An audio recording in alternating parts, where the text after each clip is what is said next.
ಪಾಪವ ಕಳೆಯೋ ಪರಮ ಪಾವನ ಮಂಗಳವಾಸ.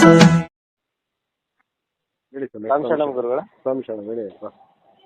ಏನಿಲ್ರಿ ಗುರುಗಳೇ, ಒಂದ್ 5-6 ಪ್ರಶ್ನೆ ಇದ್ದು ನನ್ಗೆ ಕೇಳಬೇಕಾಗಿತ್ತು ನಿಮ್ ಕಡೆ ಮಾಹಿತಿ. ಖಂಡಿತ ಹೇಳ್ತೀವಿ ಸಮಯ, ಗೊತ್ತಿಲ್ಲ ಅಂದ್ರೆ ತಿಳ್ಕೊಂಡು ಹೇಳಕ್ ಹೇಳ್ತೀವಿ. ಹೇಳಿ ಸಮಯ. ನಿಮ್ಗೆ ಆಲ್ಮೋಸ್ಟ್ ಗೊತ್ತಿರುತ್ತೆ ಗುರು. ಇಲ್ಲ ಯಪ್ಪ, ಎಲ್ಲ ಗೊತ್ತಿದೆ ಅಂತವ್ನು ಯಾರು ಇಲ್ಲ ಜನ ಅಂತವ್ರು. ಹೇಳಿ. ಹ್ಞೂ ಗುರು. ಇನ್ನೊಂದು ಒಂದೇದೇನು ಗುರುಗಳೇ, ಈಗ ಮಾಲೆ ಒಂದ್ಸಲ ಎಲ್ಲ ಹಾಕೊಡ್ತೀವಲ್ರಿ, ಅಲ್ಲೇನೆ ಕಂಟಿನ್ಯೂ ಹಾಕ್ಬೇಕಾ, ಇಲ್ಲ ಎಲ್ಲಿ ಇವಾಗ ನಾವು ಎಲ್ಲಿ ಮಾಲೆ ಹಾಕಿರ್ತೀವಿ ನಂತರ ಬಂದ ಮೇಲೆ ಅಲ್ಲೇನೆ ತೆಗಿಬೇಕಾ, ಬೇರೆ ದೇವಸ್ಥಾನ ಮತ್ತೆ ತೆಗೆದ್ರೆ ನಡೀತದ್ರಿ ಗುರು? ಹಾಕತ್ ತಿಳ್ಕೊಬೇಕಾ, ನೀವು ತೆಗಿಯತ್ ಹೇಳಬೇಕು. ಅದ್ರಿ ಇವಾಗ ನಾನು ಮುದ್ದೇಬೇಳದಲ್ಲಿ ಇರೋದು ಗುರುಗಳ.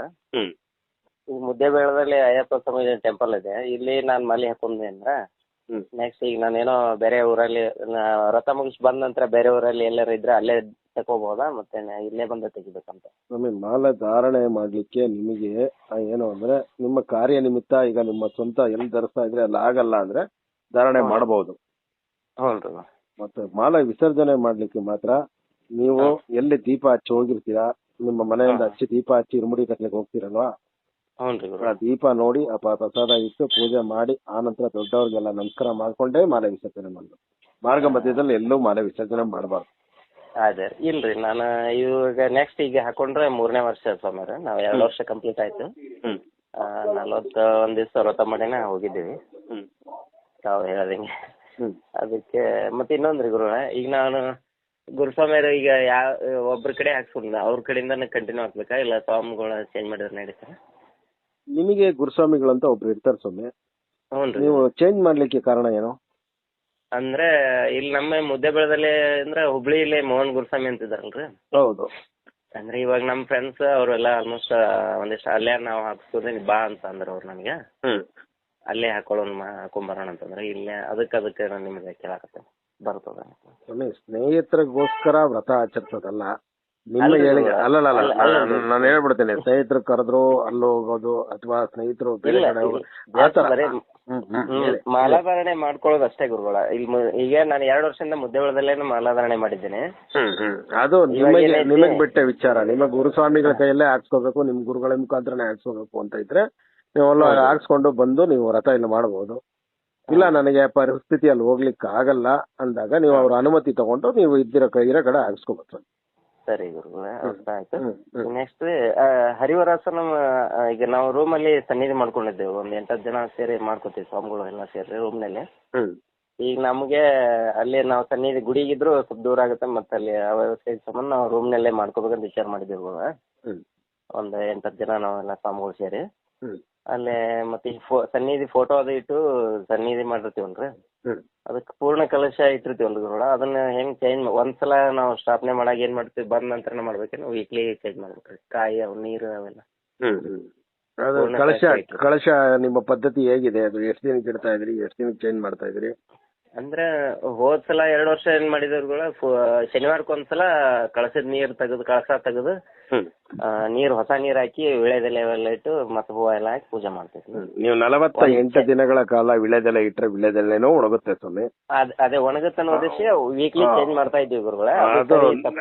ಇಲ್ಲ ಸ್ವಾಮಿ, ಆತರ ಏನಿಲ್ಲ. ಅದು ಕಳಶ ನೀವು ಅಂದ್ರೆ ಈ ಕೆಲವೊಂದು ಪೂಜೆಗಳಲ್ಲಿ ಕಳಶ ಈ ಸತ್ಯನಾರಾಯಣ ಪೂಜೆ ಅಂತ ಕಳಶ ಆರಾಧನೆ ಮಾಡ್ತಾರೆ, ಪೂಜೆ ಆದ ನಂತರ ವಿಸರ್ಜನೆ ಮಾಡ್ಬಿಡ್ತಾರೆ. ನೀವು ಇಲ್ಲಿ ದೇವಿಯ ಒಂದು ಪ್ರತಿರೂಪವಾಗಿ ಆ ಕಳಸವನ್ನು ಇಡೋದ್ರಿಂದ ನೀವು ಬದಲಾಯಿಸಬಹುದು ಸ್ವಾಮಿ, ಏನ್ ತೊಂದರೆ ಇಲ್ಲ. ವೀಕ್ಲಿ ನಾವು ಬದಲಾಯಿಸಬಹುದು. ನೀರು ವಿಳೆದೆಲೆ ನಾವು ರೂಮ್ ಅಲ್ಲಿ ಹರಿವರಾಸನ ಮಾಡ್ಬೋದಾ ನಮ್ಮ ಹರಿವರಾಸನ ಕೇಳಬಹುದಾ ಇಲ್ಲ ಆಡಬಹುದಾ ಅಂತ ನಾವು ಹಾಡ್ಬೇಕಂತ ಅಪೇಕ್ಷೆ ಸ್ವಾಮಿಗೆ. ಖಂಡಿತ ಆಡಿ ಸ್ವಾಮಿ, ಅದ್ರಲ್ಲಿ ಏನ್ ತಪ್ಪೇನಿಲ್ಲ. ಮತ್ತೆ ಅದು ಇನ್ನೊಂದ್ರಿ ಗುರುಗಳೇ, ಅದು ಪ್ರಸಾದ ಮಾಡೋಕಿನ್ನ ಮುಂಚೆ ಮಾಡ್ಬೇಕಾ? ಅದು ಎಲ್ಲ ಹರಿವರ್ಸನ ಆದ ನಂತರ ನಾವು ಪೂಜೆ ಆದ ನಂತರ ಶಬರಿಮಲೆ ಸನ್ನಿಧಾನವನ್ನ ಅಲ್ಲಿ ಭಗವಂತನಿಗೆ ನೈವೇದ್ಯ ಇಟ್ಟು ಅಲ್ಲಿ ಸನ್ನಿಧಾನವನ್ನ ಮುಚ್ಚೋದಕ್ಕಾಗಿ ಅವರು ಆಡ್ತಾ ಇದಾರೆ. ಆದ್ರೆ ಅದು ಲಾಲಿ ಆಡು ಅಲ್ಲ ಅನ್ನೋದು ಒಂದು ವಾದ. ಮತ್ತೆ ಕೆಲವರು ಮಲಗ್ಸ ಆಡು ಅಂತಾನೆ ಹೇಳ್ತಾರೆ. ಎರಡೂ ಇದೆ. ಆದ್ರೆ ಅದರಲ್ಲಿರೋ ಅರ್ಥದ ಪ್ರಕಾರ ಅದು ಯಾವುದೇ ಒಂದು ಭಗವಂತನಿಗೆ ಲಾಲಿ ಆಡಾಗಿ ಯಾವುದೇ ಅದ್ರಲ್ಲಿ ಅರ್ಥ ಇಲ್ಲ. ಈಗ ಜೋಜೋ ಲಾಲಿ ಅಂತ ಕೃಷ್ಣನ್ಗಿದೆ, ಆತರ ಜೋಜೋ ಅಂದ್ರೆ ಮಲಗೋ ಅಂತ. ಇದು ಭಗವಂತನ ಮಲಗ್ಸ ಆಡುವಂತ ಎಲ್ಲೂ ಅರ್ಥದಲ್ಲಿಲ್ಲ. ಅದು ಆದ್ರೆ ಅದು ರೂಢಿಯಾಗಿ ಹೌದು. ಬಂದ್ಬಿಟ್ಟಿದೆ. ನೀವು ಪೂಜೆ ಆಗಿ ಆ ಒಂದು ದೇವ್ರ ಸನ್ನಿಧಾನದಲ್ಲಿ ಇರ್ತೀರಾ ಅಂತಂದಾಗ ನೀವು ಅದಾದ ನಂತರನೇ ಪ್ರಸಾದ ತಗೊಳ್ಳೋದು. ಅದು ಹರಿಹರ ಆಶ್ರಮ ಆದ್ಮೇಲೆ ಪ್ರಸಾದ ತಗೊಂಡ್ರೆ ಏನ್ ತಪ್ಪೇನಿಲ್ಲ. ಅಂದ್ರೆ ಅದಕ್ಕೆ ಅದನ್ನ ಕೇಳಿದ ನಂಗೆ. ಇಲ್ಲ ಹಾಗಂತ ನೀವು ತಿರ್ಗಾ ಪ್ರಸಾದ ತಗೊಂಡು ತಿರ್ಗಾ ಹರಿಹರ ಆಸನ ಮಾಡಕ್ ಹೋಗ್ತೀನಿ ಅಂತ ಎರಡೆರಡು ಸಾರಿ ಇದ್ ಮಾಡಕ್ಕೂ ಆಗಲ್ಲ. ಊಟ ಮಾಡಿ ಅದು ಅಷ್ಟೇ ಭಗವಂತ ನಿಮಗೆ ಕೊಟ್ಟಿರೋದೇ ಅನ್ನ ಪ್ರಸಾದ ತಿನ್ನಕ್ಕೆ ಅಂತಾರೆ. ಆದ್ರೆ ಮಿತವಾಗಿ ಸೇವಿಸಿದ್ರೆ ನಮ್ಮ ಆರೋಗ್ಯಕ್ಕೆ ಒಳ್ಳೇದು ಅನ್ನೋದು ಪ್ರಸಾದ ನಿಯಮ. ಹೌದ್ರಿ ಗುರು. ನಾನಂದ್ರೆ ಬೆಳಗ್ಗೆ ಅದು ಟಿಫಿನ್ ಮಾಡಿರ್ತೀವಿ ಗುರುಗಳ, ಮತ್ತ ರಾತ್ರಿನೇ ಊಟ ರೀ, ಮತ್ತ ಮಧ್ಯಾಹ್ನ ಅದು ಒಳ್ಳೇದು ಸರ್. ಅದು ಒಂದ್ ಟೈಮ್ ಊಟ ಪೂರಾ ಬಿಟ್ಬಿಡ್ತೇವ್ರಿ. ಖಂಡಿತ ಮಾಡಿದ್ರೆ ಮತ್ತೆ ಖಂಡಿತ ಸರ್. ಮತ್ತೆ ಇನ್ನೊಂದು ಗುರುಗಳ, ಮನೆಯಲ್ಲಿ ಈಗ ಸ್ವಾಮಿ ಫೋಟೋ ಇಟ್ಟಿರ್ತೀವಿ ನಾವು ದೇವ್ರ ರೂಮಲ್ಲಿ. ಅಯ್ಯಪ್ಪನ ಫೋಟೋಕ್ಕೆ ಮನೇಲಿ ನಾವು ಅಕಸ್ಮಾತ್ ಊರಲ್ಲಿ ಇಲ್ಲ, ಏನೋ ಹೊರಗಡೆ ಹೋದಿವಿ ಅಂದ್ರೆ ನಮ್ಮ ಮನೆಯಾಗೆ ನಮ್ಮ ಮನೆಯವರು ಮಾಡ್ಬೋದಾ ಹೆಣ್ಮಕ್ಳು? ಪೂಜೆ ಮಾಡೋ ಟೈಮಲ್ಲಿ ಖಂಡಿತವಾಗಿ ಮಾಡಬಹುದು ಸ್ವಾಮಿ. ಎಲ್ಲಾ ದೇವರಿಗೆ ಯಾವ ರೀತಿ ಪೂಜೆ ಸಲ್ಲಿಸ್ತಾರೆ, ಈಗ ಅಂದ್ರೆ ವಯಸ್ಕರ ಮಹಿಳೆ ವಯಸ್ಕರೇ ಆಗಿರ್ಲಿ, ಅವರಿಗೆ ಪ್ರಾಯಕ್ಕೆ ಬಂದಿರೋರೇ ಆಗಿರ್ಲಿ, ಆಗ ತಾನೇ ನಿಮ್ಮ ಮಗು ಒಂದು ದೊಡ್ಡ ಏಜಿಗೆ ಬಂದಿರೋರು, ಅವರು ಪೂಜೆ ಮಾಡೋ ಪರಿಸ್ಥಿತಿ ಇದ್ದಲ್ಲಿ ಖಂಡಿತವಾಗಿ ಭಗವಂತನ ಆರಾಧಿಸಬಹುದು.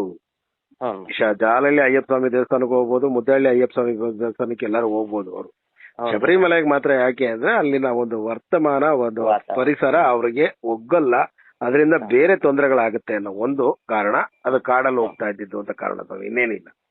ಧಾರಾಳವಾಗಿ ಮಾಡ್ಬೋದು ಸ್ವಾಮಿ. ಯಾರೇನೇ ಅಂದ್ರೂ ಭಗವಂತನ ಮನೆ ಫೋಟೋನ ಹೆಂಗ್ ಇಟ್ಟಿರ್ತೀರಾ, ಈಗ ಫೋಟೋದಲ್ಲಿ ಮಾತ್ರ ಅಯ್ಯಪ್ಪ ಇರ್ತಾರೆ ಹಾಗಂತ ನಾನು ಕೇಳಕ್ ಹೋದ್ರೆ ಎಲ್ಲಾ ಕಡೆನೂ ಇರ್ತಾರೆ. ಎಲ್ಲ ನಾವು ಓಡ್ಸಕ್ಕಾಗುತ್ತಾ? ನೀನ್ ಬೇಡಪ್ಪ ನಾನು ವ್ರತದಲ್ಲಿ ಇಲ್ಲ, ಈಗ ಓಡ ಹೋಗು ನೀನು ಬೇಡ ಇರ್ಬೇಡ ಅಂತ ಓಡ್ಸಕ್ಕೆ ನಾವ್ ಎಲ್ಲಿ ಹುಡ್ಕೋಣ ಅಲ್ಲ. ಅಂದ್ರೆ ಕೆಲವ್ರು ಹೆಣ್ಮಕ್ಳು ಪೂಜೆ ಮಾಡ್ಬಾರ್ದು ಅಂತ ಯಾವುದೇ ಕಾರಣಕ್ಕೂ ಆತರ ಏನಿಲ್ಲ ಸ್ವಾಮಿ. ಹೆಣ್ಣು ಮಕ್ಕಳು ಮನೆಯಲ್ಲೇ ವಿಗ್ರಹವನ್ನ ಇಟ್ಟು ಪೂಜೆ ಮಾಡಂತ ಸ್ವಾಮಿಗಳು ಇದಾರೆ. ಆದ್ರೆ ಅದು ಅವಾಗಿಂದ ರೂಢಿ ಬೆಳ್ಕೊ ಬಂದ್ಬಿಡುತ್ತೆ. ಆ ನಂಬಿಕೆಗಳನ್ನ ಬದಲಾಯಿಸ್ಬೇಕು ಅಷ್ಟೇ. ಹೆಣ್ಣು ಮಕ್ಕಳು ಇಲ್ಲದೆ ಯಾವುದೇ ಪೂಜೆ ಇಲ್ಲ. ಅವರು ಮುಖ್ಯ. ಮನೇಲಿ ನೀವು ವ್ರತಧಾರಣೆ ಮಾಡ್ಬೇಕು ಅಂದ್ರೆ ನಿಮ್ ಮನೇಲಿ ನಿಮ್ ತಾಯಿಯವರು ಇದ್ರೆ, ತಂದೆಯವರು, ನಿಮ್ ತಾಯಿ ತಂದೆ, ನಿಮ್ಮ ಮದುವೆ ಆಗಿದ್ರೆ ನಿಮ್ಮ ಪತ್ನಿಯ ಆಶೀರ್ವಾದ ಅಂದ್ರೆ ಅವರ ಅನುಮತಿಯನ್ನ ಪಡಿಲೇಬೇಕು.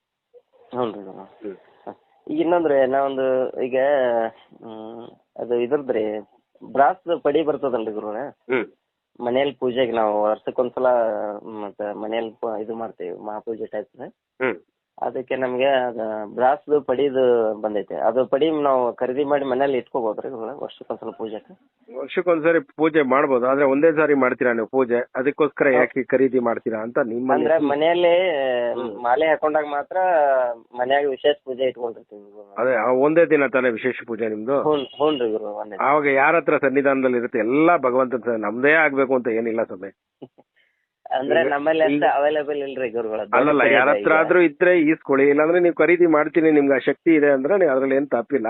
ನೀವು ಖರೀದಿ ಮಾಡ್ಕೊಂಡು ಬೇರೆಯವ್ರಿಗೂ ಕೊಡಿ, ಆ ಪೂಜೆ ಆಗ್ಲಿ, ಏನು ತೊಂದ್ರೆ ಅಪೇಕ್ಷೆ ಗುರುಗಳು ನಮ್ಗೆ, ಏನು ತೊಂದ್ರೆ ಇಲ್ಲ ಸ್ವಾಮಿ. ಯಾರಾದ್ರೂ ಪೂಜೆ ಕೇಳಿದ್ರೆ ಕೊಡಿ, ಇಡೀ. ಮನಿ ಒಳಗೆ ಇಟ್ಕೋಬಾರ್ದು ಅಂತಂದ್ರ ನಮ್ಮ ಗುರು. ಯಾವ್ದು ಆತರ ಏನಿಲ್ಲ ಸ್ವಾಮಿ. ಭಗವಂತನ ಮಾಲೆ ಇಡಬಹುದು, ಎಲ್ಲ ಇಡಬಹುದು, ಆದ್ರೆ ಪೂಜೆ ಮಾಡಂತ ಪೂಜಾ ಕೋಣೆಯಲ್ಲಿ ಇಡಬೇಕಷ್ಟೇ.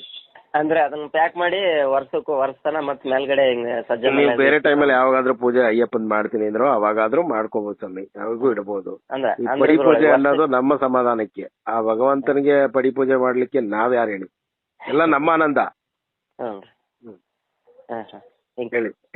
ಮನೇಲಿ ಏನಾದ್ರು ಈಗ ಸೂತ್ಕ ಅದು ಮೈಲಿಗೆ ಅದು ಇದ್ರ ಪೂಜಾ ರೂಮ್ ಎಷ್ಟು ದಿವಸ ಪೂಜೆನ ಮಾಡ್ಬಾರ್ದು ಅಂತ ಹೇಳ್ತಾರ ಗುರುಗಳ ಸ್ವಾಮಿ? ಪೂಜಾ ರೂಮ್ ಸಪರೇಟ್ ಇದ್ರೆ ನೀವು ಪೂಜೆ ಮಾಡಬಹುದು, ಅವರು ಬರಂಗಿಲ್ಲ ಅಷ್ಟೇ. ಆಯ್ತ್ರಿ ಗುರು. ಅದು ಅಲ್ಲ, ಇವಾಗ ನಾವು ಮನೇಲಿ ಏನಾದ್ರು ಸೂತ್ಕ ಮೈಲಿಗೆ ಅಂತದ್ ಏನಾದ್ರು ಬಂದ್ರೆ ದೇವ್ರ ಪೂಜೆ ಒಂದಿಷ್ಟು ದಿವಸ ಬಿಡ್ಬೇಕಂತ ಹೇಳ್ತಾರ. ಏನ್ ಸೂತ್ಕ ಬಂದ್ರೆ ಅಂದ್ರೆ ಈಗ ಮನ್ಯಾಗ ಯಾರಾದ್ರೂ ಏನು ಸ್ವಾಮಿ ಶರಣಮ್ ಆದ್ರೆ ಅವ್ರಿಗೆ ಅಂದ್ರೆ ಅದು ಯಾವ ರೀತಿ ಸಂಬಂಧಗಳು ನಿಮ್ಗೆ ಅದು ಅಂತ ಇದ್ದಾಗ ಖಂಡಿತ ಮಾಡಬಾರ್ದು ಅಂತ ಹೇಳ್ತಾರೆ ಸರ್.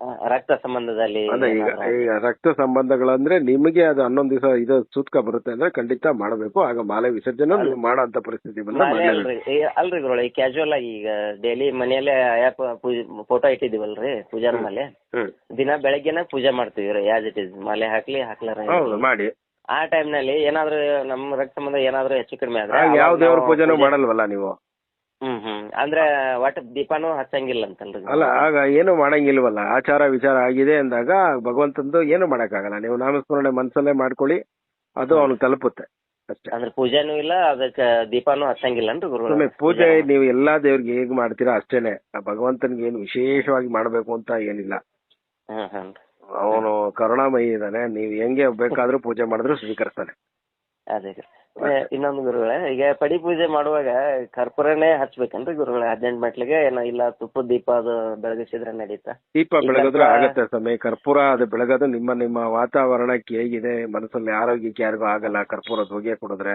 ಅಂದ್ರೆ ಈಗ ನಾವು ಬಾಡಿಗೆ ಮನೇಲಿ ಇದ್ದವ್ರಿ ಗುರುಗಳೇ, ಅವ್ರು ಸ್ವಲ್ಪ ಅದೇ ಬಣ್ಣ ಹಚ್ಚಿದ್ರೆ ಆಗಲ್ಲ. ಆಗ ಏನಿಲ್ಲ, ದೀಪ ಹಚ್ಚಿಡ್ಬೋದು ಸರ್. ಈಗ ದೀಪ ಹಚ್ಚಿಬಿಟ್ಟು ಒಂದೊಂದ್ ದೀಪಕ್ಕೂ ಒಂದೊಂದು ಹೇಳ್ಕೊಂಡು ಹಚ್ಕೊಂಡು ಹೋಗಿ ಅಷ್ಟೇ. ಪಡಿ ಆಡುವಾಗ ತುಪ್ಪದ ದೀಪನ ಹಚ್ಬೋದು ಹಚ್ಚಿಲ್ಲ ಅಂದ್ರೂ ನಡೀತಾರ? ಇಲ್ಲ ಸರ್, ಧಾರಾಳವಾಗಿ ಹಚ್ಬೋದು. ನೀವು ಪೂಜೆ ಟೈಮಲ್ಲೂ ಅಷ್ಟೇ, ನಿಮ್ಗೇನು ಕರ್ಪೂರ ಇಷ್ಟ ಹಚ್ಬೇಕು, ಹೊಗೆ ಬರ್ಬೇಕು, ಅಯ್ಯಪ್ಪನ ಅದ್ರಲ್ಲಿ ಕಾಣ್ಬೇಕು, ತಟ್ಟೆ ಹಿಡ್ಕೊಂಡು ಹಿಂಗ್ ಆಡಿಸ್ಬೇಕು, ಅದೆಲ್ಲ ಯಾವ್ದು ಇಲ್ಲ. ಅದೇ ಆಯ್ತು ತುಂಬಾ ಧನ್ಯವಾದಗಳು. ಆಯ್ತಯ್ಯಪ್ಪ, ಸ್ವಾಮಿ ಶರಣ. ಮತ್ತೆ ನನ್ನೇನಿಲ್ಲ, ಹಂಗೇನಿದ್ರೆ ಮತ್ತೆ ನಾನು ನಿಮ್ಗೆ ಗೊತ್ತಿದ್ರೆ ಹೇಳ್ತೀನಿ ಸ್ವಾಮಿ, ಇಲ್ಲ ಅಂದ್ರೆ ತಿಳ್ಕೊಳಕ್ಕೆ ನಾವಂತೂ ಸ್ವಾಮಿಗಳು ಇದಾರೆ, ಅವ್ರ ಹತ್ರ ಕೇಳೋಣ, ಸಂತೃಪ್ತಿ ಆಯ್ತು. ನಮ್ ಪ್ರಶ್ನೆಗೆ ಆಲ್ಮೋಸ್ಟ್ ನಿಮ್ ಕಡೆಯಿಂದ ಉತ್ತರ ಸಿಕ್ಕಿದ್ ಧನ್ಯವಾದಗಳು. ನಮಗೋಸ್ಕರ ಸಮಯ ಕೊಟ್ಟಿದ್ದೆ. ಇರ್ಲಿ ಅಯ್ಯಪ್ಪ, ಸ್ವಾಮಿ ಶರಣ. ನಿಮ್ಗೋಸ್ಕರ ಏನಿಲ್ಲ, ಭಗವಂತನ ವಿಚಾರ ನಿಮ್ಮಿಂದ ನಾವು ತಿಳ್ಕೊಂಡಂಗಾಯ್ತು. ತುಂಬಾ ಧನ್ಯವಾದ. ಇಲ್ಲ ಸರಿ ಸ್ವಾಮಿ. ಆಯ್ತು ಸ್ವಾಮಿ.